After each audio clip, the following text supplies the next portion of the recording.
To look at a distribution, how data is spread out, we looked at some earlier.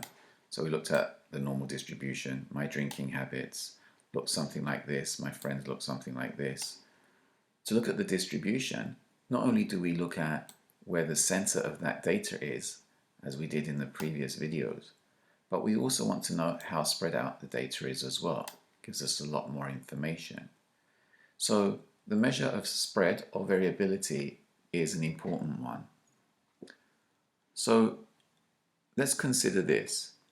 Supposing I have 3 classes of students and I'm going to record the MBA scores for each class. This is the first class, and the lowest GPA score for this class is 2.1.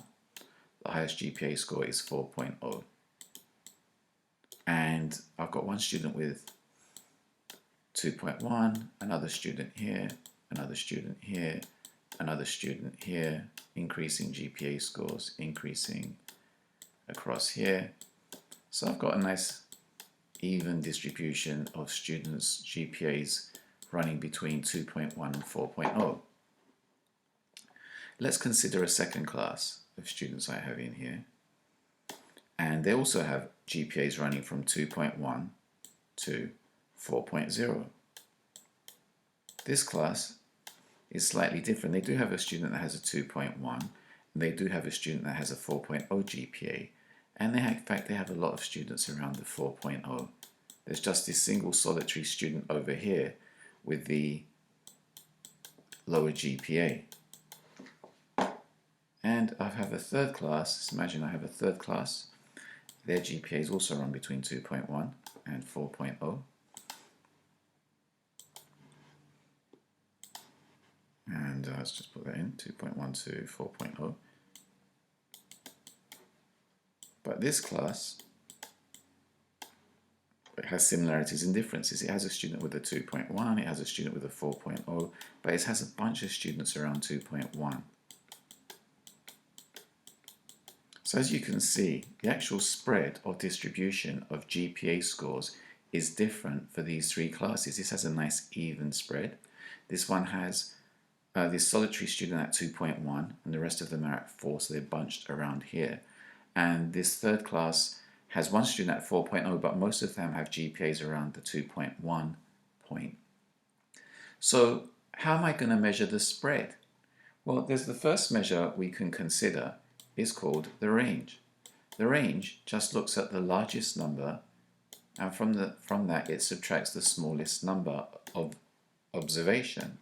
So for this first class, you can see that the range is going to be 4.0 minus 2.1. 4.0 minus 2.1 is going, so it's the maximum value, it's the max minus the min.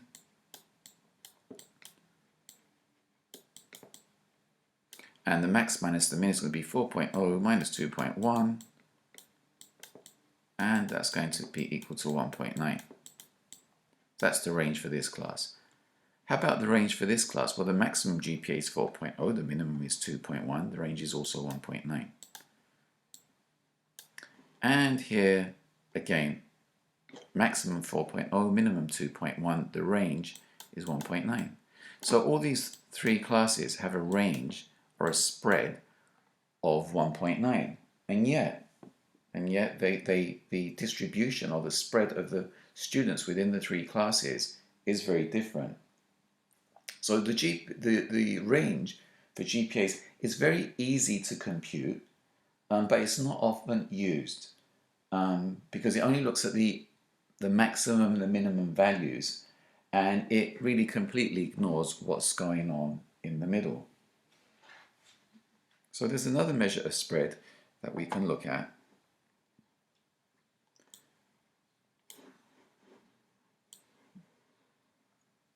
And that measure of spread that we're going to look at is called let's call it S for spread, actually stands for standard deviation. So what is the standard deviation? The standard deviation looks at the spread of your data points from the central location. So if I'm looking at students' GPA scores, I find the central location, which for this particular measure happens to be the mean. So I'm going to find the mean, and let's suppose that the average GPA score for a class is 3.0. That's the average, that's the mean. And then the way this works, it's going to find students, one student with a GPA there, another one there, another one there, another one there, another one there. And it's actually going to calculate, on average, how far each of these data points is from the mean point. So this is this distance, that is that distance. These are below the mean, these are above the mean, but this is how far they are away from the mean. And it basically endeavors to find the average distance of one of those data points from the mean. So when you get the standard deviation, it's saying you, on average, one of the students is this far away from that central location. So the bigger this measure, it means your data point on average is further away, the bigger distance away from the mean, that the data is more spread out. The smaller the standard deviation is telling you that on average the points are a lot closer to that central point.